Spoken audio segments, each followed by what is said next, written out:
తెలంగాణ మరియు ఆంధ్రప్రదేశ్లో group 2 ఎగ్జామినేషన్కి prepare అయ్యే అభ్యర్థులందరికీ ఒక శుభవార్త.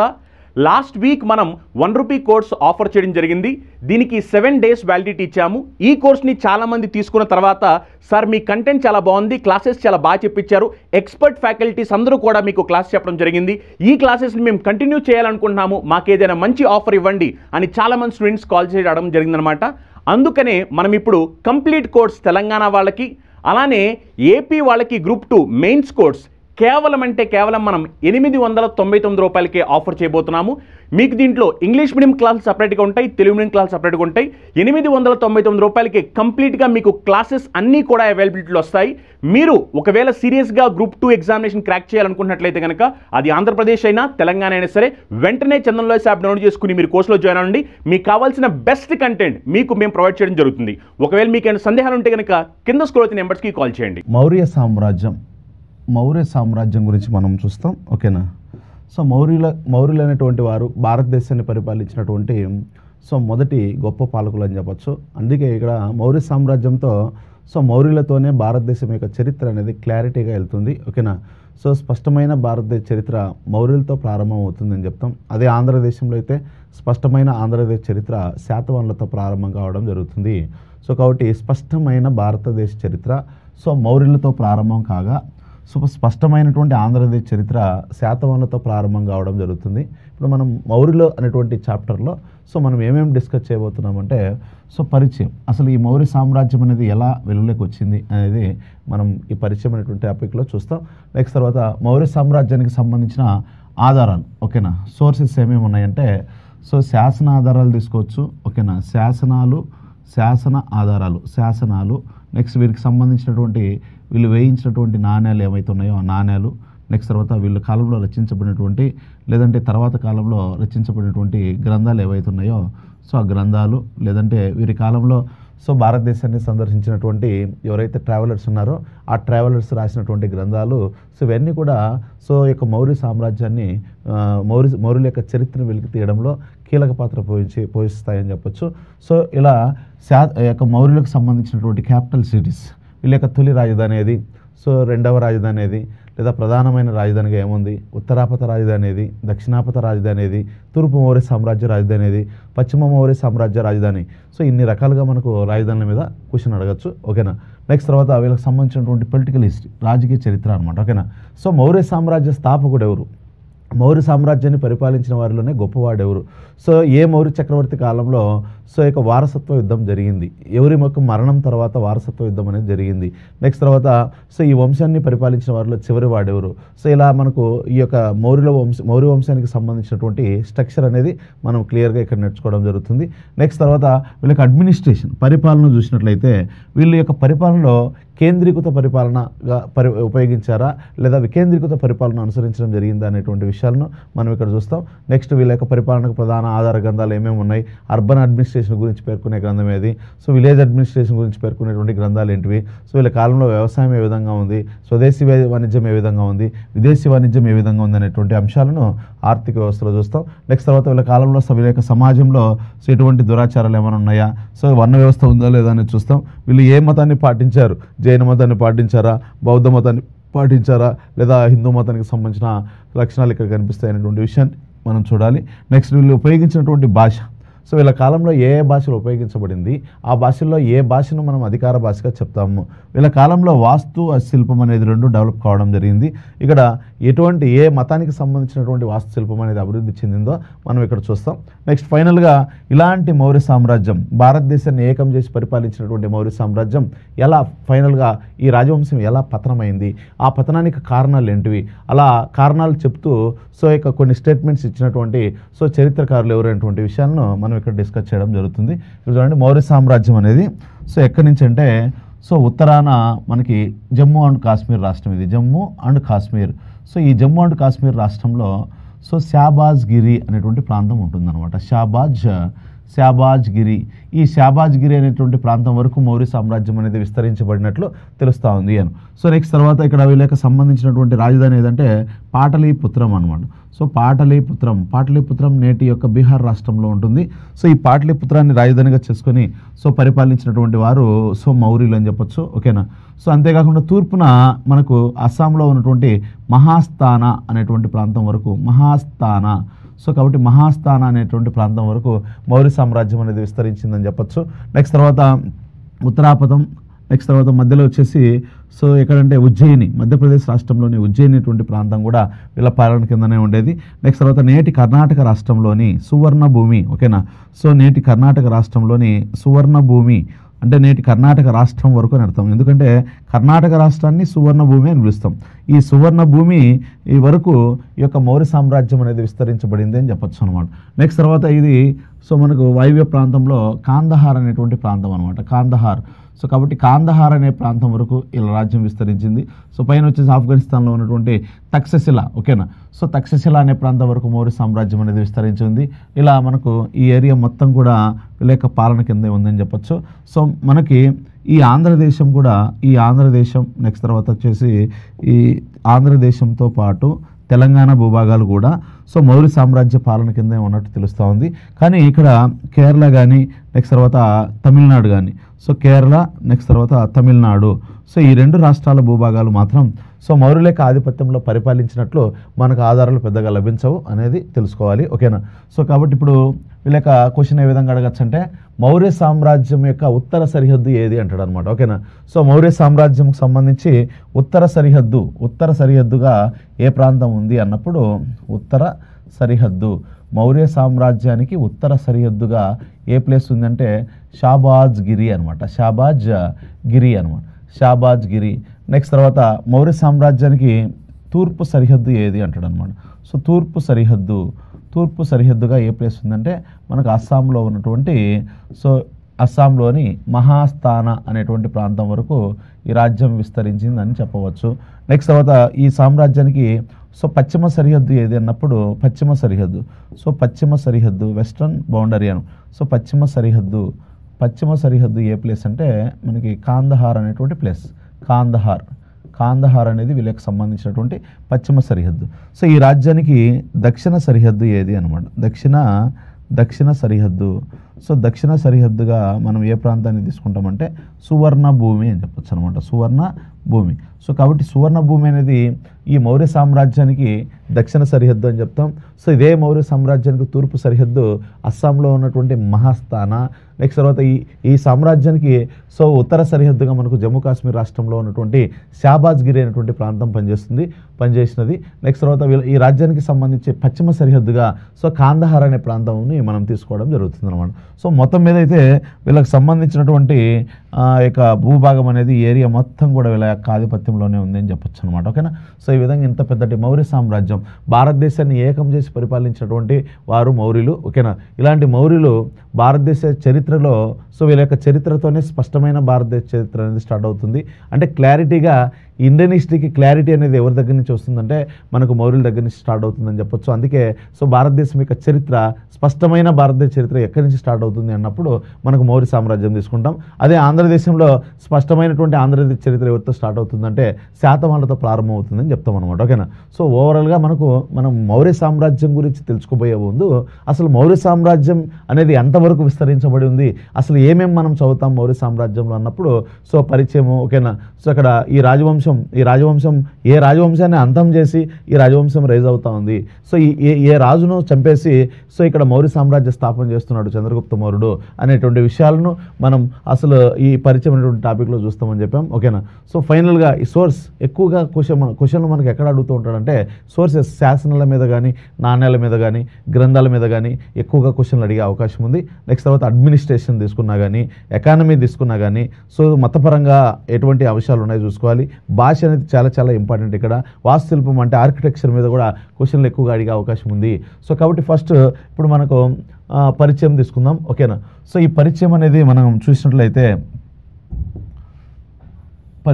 ఓకేనా అసలు ఏంటంటే ఈ రాజవంశం ఎలా వచ్చిందంటే ఓకేనా భారతదేశం యొక్క నేపాల్, ఇది బీహార్ రాష్ట్రం అనుకుంటే సో ఇది వచ్చేసి నేపాల్. సో నేపాల్ బీహార్ సరిహద్దు ప్రాంతంలో నేపాల్కు సో ఇక్కడ ఉన్నటువంటి నేపాల్కు ఇక్కడ ఉన్నటువంటి బీహార్కు సరిహద్దు ప్రాంతంలో ఒక ప్లేస్ ఉంది. దాని పేరు ఏం పేరంటే తిప్పలివనము అని పిలుస్తాం అనమాట. ఏ ప్రాంతం? తిప్పలివనము. ఈ తిప్పలివనం నందు ఏం పని చేస్తామంటే సో కొంతమంది నివసిస్తూ వారు నెమళ్ళను మేపుకుంటా అంటారు అనమాట. ఓకేనా, నెమళ్ళను మేపుకునేటువంటి వారు ఉంటారనమాట.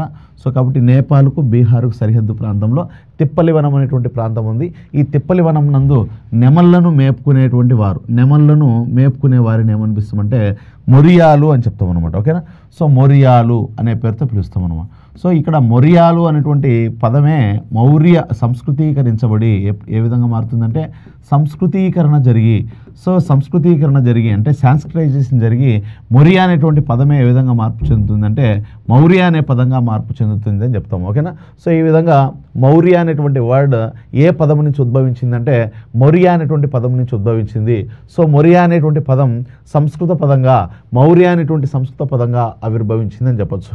మొరియా అనే పదానికి మీనింగ్ ఏంటంటే నెమళ్ళను మేపుకునేటువంటి వారు. సో వీళ్ళు ఎక్కడ నివసిస్తున్నారంటే నేపాల్ బీహార్ సరిహద్దు ప్రాంతంలో ఉన్నటువంటి తిప్పలివనం అనేటువంటి ప్రాంతంలో సో ఇక్కడ ఈ నెమళ్ళను మేపుకునేవారు నివసించేవారు. ఇలా ఈ మొరియా జాతికి చెందినటువంటి వాడే చంద్రగుప్త మౌర్యుడు అనమాట. చంద్రగుప్త మౌర్యుడు ఈ చంద్రగుప్త మౌర్యుడిని చేరదీసి అతనికి విద్యలు నేర్పించి సో ఏం చేశాడంటే కౌటిల్యుడు, ఓకేనా, ఈ కౌటిల్యుడు అనేటువంటి వ్యక్తి ఈ మొరియా జాతికి చెందినటువంటి చంద్రగుప్త మౌర్యుడిని చేరదీసి అతనికి సకల విద్యలు నేర్పించి అతడు ఈ కౌటిల్యుని ఎవడైతే అవమానించాడో నందవంశంలో చివరివాడైన ధననందునిపై ఈ చంద్రగుప్త మౌర్యుడిని ఊసిగొల్పాడు అనమాట. ఓకేనా, ఆ విధంగా సో ఇక్కడ ఆల్రెడీ పాటలీపుత్రం నుంచి పరిపాలన చేస్తున్నటువంటి నందవంశం ఉంటుంది. ఓకేనా, సో ఈ నందవంశంలో చివరివాడు ఎవరంటే ధననందుడు అని చెప్తాం. ధననందుడు ఈ ధననందునిపై ఈ చంద్రగుప్త మౌర్యుని పంపించడం జరిగింది. ఆ విధంగా ధననందుని యొక్క సైన్యాలకు చంద్రగుప్త మౌర్యుని యొక్క సైన్యాలకు జరిగినటువంటి యుద్ధంలో సో ఇక ధననందుడు అనేటువంటి వాడు ఏమైపోయాడంటే ధననందుడు ఓడిపోయాడు. ఓకేనా, సో ఇక నందవంశ స్థానంలో మౌర్య వంశాన్ని చంద్రగుప్త మౌర్యుడు విజయం సాధించి ఈయన ఏం చేస్తాడంటే పాటలీపుత్రాన్ని రాజధానిగా చేసుకొని స్వతంత్ర మౌర్య సామ్రాజ్యాన్ని స్థాపించడం జరిగింది అని. సో కాబట్టి ఇక్కడ కొంతమంది చరిత్రకారులు ఏమంటారంటే సో ఈ యొక్క మౌర్య వంశానికి సంబంధించినటువంటి వారు క్షత్రియులని కొంతమంది వాదిస్తారు. సో కొంతమంది ఏమంటారంటే వీళ్ళు శూద్ర కులానికి చెందినవారు. సో ఎందుకంటే ధననందుని యొక్క కుమారుడే, ధననందునికి ఒక శూద్ర స్త్రీకి జన్మించినటువంటి వాడే చంద్రగుప్త మౌర్యుడు అనేటువంటి వాదన కూడా ఇక్కడ ఉందని చెప్పొచ్చు అనమాట. ఓకేనా, సో వాస్తవంగా ఈ యొక్క మౌర్య వంశానికి సంబంధించి మౌర్యులు అనేటువంటి వారు సో శూద్రులు అనేటువంటి పేర్కొనేటువంటి గ్రంథాలు ఏవైనా అడగచ్చు. ఓకేనా, సో మౌర్యులు శూద్రులు అని పేర్కొనేటువంటి గ్రంథాలనే సో ఏమనిపిస్తామంటే పురాణాలు అనిపిస్తాం. ఓకేనా, సో అంటే పురాణాలు మొత్తం పురాణాలు ఎన్ని ఉన్నాయి? 18 పురాణాలు ఉన్నాయి. సో 18 పురాణాల్లో మత్స్య పురాణం అండ్ వాయు పురాణం ఈ రెండు పురాణాలు శాతవాహనుల కాలంలో సంకలనం చేయబడ్డాయని చెప్పచ్చు.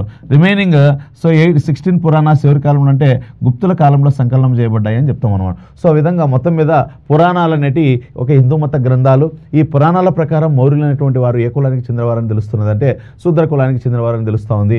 కానీ జైన గ్రంథాలు ఏవైతే ఉన్నాయో, ఓకేనా, సో జైన గ్రంథాలు ఈ జైన గ్రంథాల ప్రకారము సో ఇక ఈ జైన గ్రంథాల ప్రకారం మౌర్యులు అనేటువంటి వారు ఎవరంటే వీళ్ళు క్షత్రియ కులానికి చెందిన వారుగా తెలుస్తూ ఉంది అనమాట. ఓకేనా, సో క్షత్రియులు కులానికి చెందినటువంటి వారుగా సో మౌర్యులు తెలుస్తూ ఉంది అనమాట. ఓకేనా, సో ఇక్కడ మనం ఏం చెప్పాము, నేపాల్కు బీహార్ సరిహద్దు ప్రాంతంలో ఒక ప్లేస్ ఉంది, దాని పేరే తిప్పలివనం. ఈ తిప్పలివనం నందు నెమళ్ళను మేపుకునేటువంటి వారు ఉండేవారు.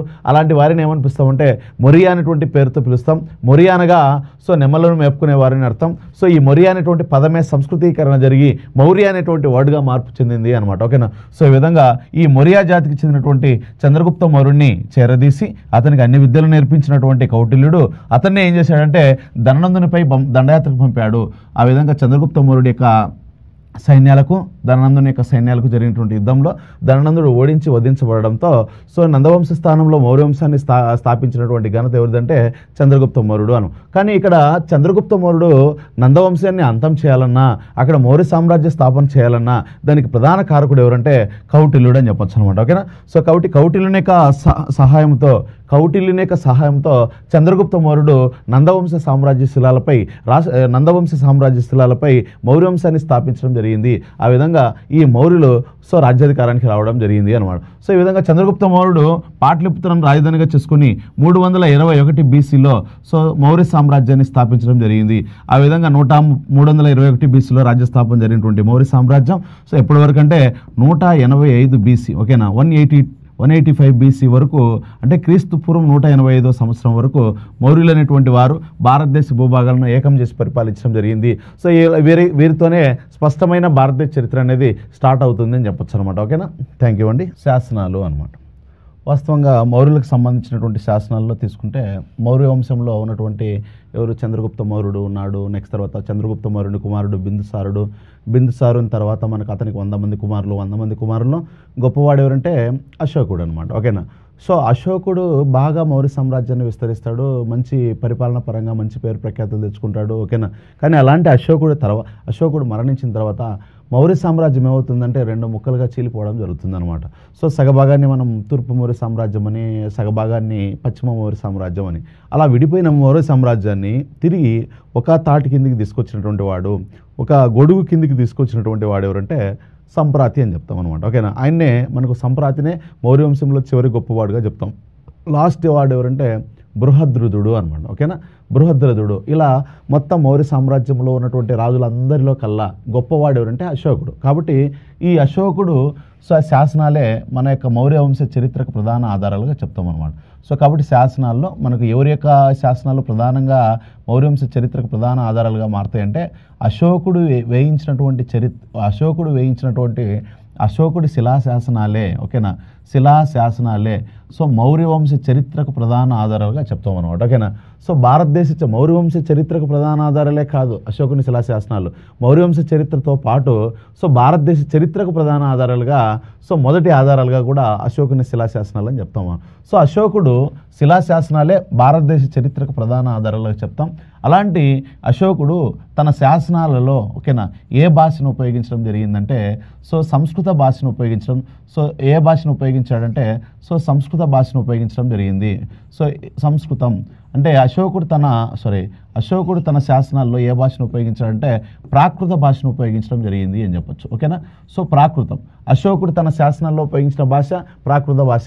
భారతదేశంలో తొలిసారిగా రాతి బండల మీద వ్రాయబడినటువంటి భాష ఏదంటే ప్రాకృత భాష అని చెప్తాం. ఓకేనా, సో భారతదేశంలో అత్యంత ప్రాచీనమైన భాష కూడా మనం ఏం చెప్తామంటే ప్రాకృత భాష అని చెప్పొచ్చు.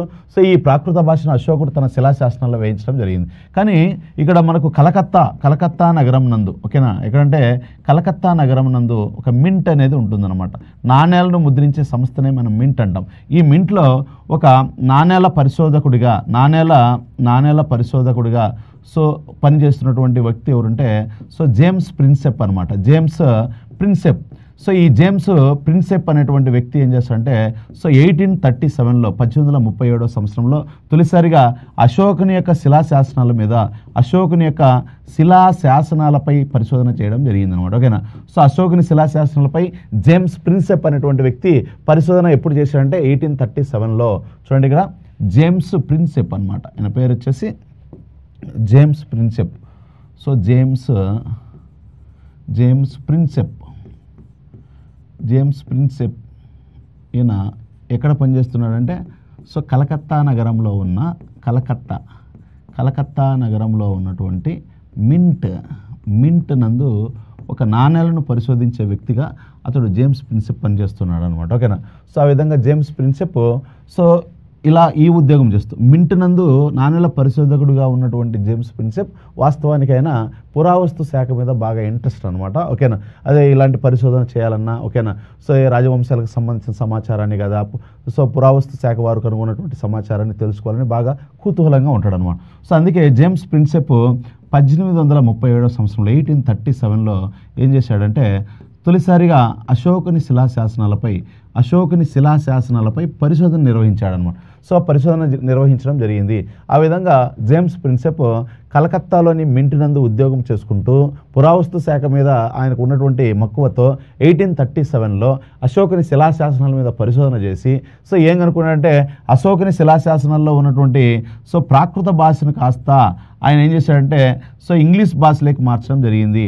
సో కాబట్టి ప్రాకృత భాషలో ఉన్నటువంటి అశోకుని శిలాశాసనాల్లో ఉన్నటువంటి అంశాలను ప్రాకృత భాష నుంచి ఇంగ్లీష్లోకి ట్రాన్స్లేట్ చేసినటువంటి వ్యక్తి ఎవరంటే జేమ్స్ ప్రిన్సెప్ అని చెప్పొచ్చు అనమాట. James Prinsep.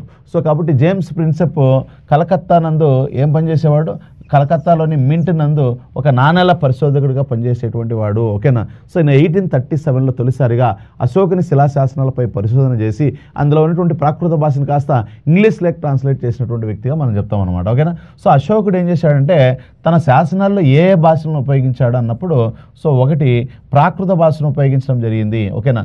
సో ప్రాకృతమును ఉపయోగించాడు. నెక్స్ట్ తర్వాత సో ప్రాకృతంతో పాటు అరబిక్ భాషను ఉపయోగించాడు. ఓకేనా. అరబిక్. నెక్స్ట్ తర్వాత అరమిక్ భాషను ఉపయోగించాడు. గ్రీకు భాషను ఉపయోగించాడు. అంటే సో మల్టిపుల్ లాంగ్వేజెస్ని ఈ శాసనాల్లో యూజ్ చేయడం జరిగింది అనమాట. సో కాబట్టి అశోకుని శిలాశాసనాల్లో, అశోకునికి సంబంధించినటువంటి శిలాశాసనాలలో సో అశోకుడు ఒక భాష కంటే ఎక్కువ భాషను యూజ్ చేయడం జరిగింది. అలా మనకు ప్రధానంగా ప్రాకృత భాషను, అరబిక్ భాషను, అరామిక్ భాషను, గ్రీకు భాషలను యూజ్ చేయడం జరిగింది. కానీ ఎక్కువగా ఏ భాషను యూజ్ చేశారన్నప్పుడు మనకు ఆన్సర్ ఏమవుతుందంటే ప్రాకృతం. సో కాబట్టి అశోకుడు తన శిలాశాసనాల్లో సో ఎక్కువగా ఏ భాషను, ఏ లాంగ్వేజ్ని ఎక్కువగా యూజ్ చేయడం జరిగిందంటే ప్రాకృత భాషను ఎక్కువగా యూజ్ చేశారు. కానీ ఇతని యొక్క శాసనాలన్నింటిలో ఎన్ని రకాల భాషలు కనిపిస్తాయంటే ప్రాకృత భాష కనిపిస్తుంది, అరబిక్ భాష కనిపిస్తుంది, అరామిక్ భాష కనిపిస్తుంది, గ్రీకు భాషలు కనిపిస్తాయి అనమాట. ఓకేనా. సో ఇలా ఇతని యొక్క శిలాశాసనాల మీద ఎవరు పరిశోధన చేశాడని మనకు చాలా ఇంపార్టెంట్ అయినా. సో ఈయన ఎప్పుడు పరిశోధన చేశాడంటే 1837లో పరిశోధన చేశాడు. అలా ఇతని శాసనాల్లో ఉన్నటువంటి ప్రాకృత భాషను కాస్త ఇంగ్లీష్ భాషలోకి ట్రాన్స్లేషన్ కూడా ఆయన చేయడం జరిగింది అనమాట. సో కాబట్టి అంతేకాకుండా అశోకుడి శిలాశాసనాలు ప్రధానంగా 3 రకాలు అనమాట. ఓకేనా.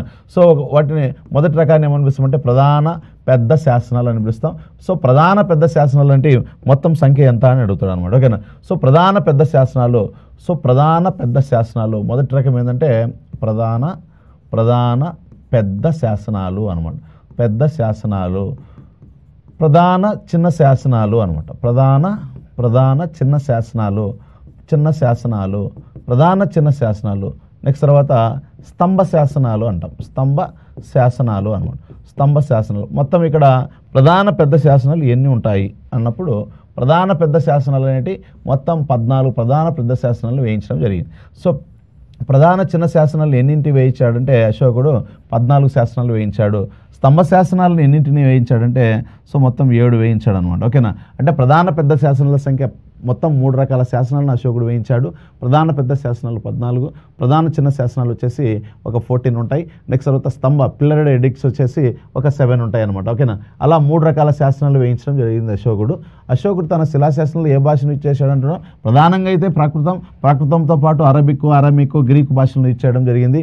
నెక్స్ట్ తర్వాత సో జేమ్స్ ప్రిన్సెప్ ఇతని యొక్క శాసనాల మీద పరిశోధన చేయడం జరిగింది.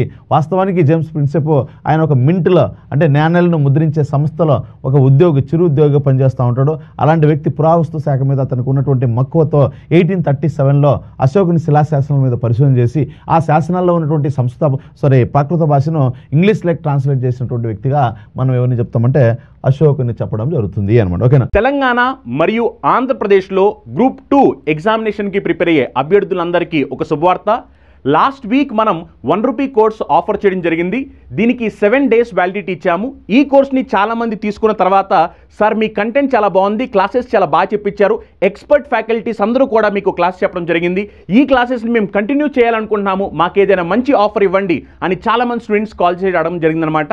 అందుకనే మనం ఇప్పుడు కంప్లీట్ కోర్స్ తెలంగాణ వాళ్ళకి అలానే ఏపీ వాళ్ళకి గ్రూప్ 2 మెయిన్స్ కోర్స్ కేవలం మనం 899 రూపాయలకే ఆఫర్ చేయబోతున్నాము. మీకు దీంట్లో ఇంగ్లీష్ మీడియం క్లాసులు సపరేట్గా ఉంటాయి, తెలుగు మీడియం క్లాసులు సపరేట్గా ఉంటాయి. 899 రూపాయలకి కంప్లీట్గా మీకు క్లాసెస్ అన్నీ కూడా అవైలబిలిటీలో వస్తాయి. మీరు ఒకవేళ సీరియస్గా గ్రూప్ 2 ఎగ్జామినేషన్ క్రాక్ చేయాలనుకున్నట్లయితే కనుక అది ఆంధ్రప్రదేశ్ అయినా తెలంగాణ అయినా సరే వెంటనే చందన్ లాయర్స్ యాప్ డౌన్లోడ్ చేసుకుని మీరు కోర్సులో జాయిన్ అవ్వండి. మీకు కావాల్సిన బెస్ట్ కంటెంట్ మీకు మేము ప్రొవైడ్ చేయడం జరుగుతుంది. ఒకవేళ మీకు ఏమైనా సందేహాలు ఉంటే కనుక కింద స్క్రోల్ అవుతున్న నెంబర్స్కి కాల్ చేయండి.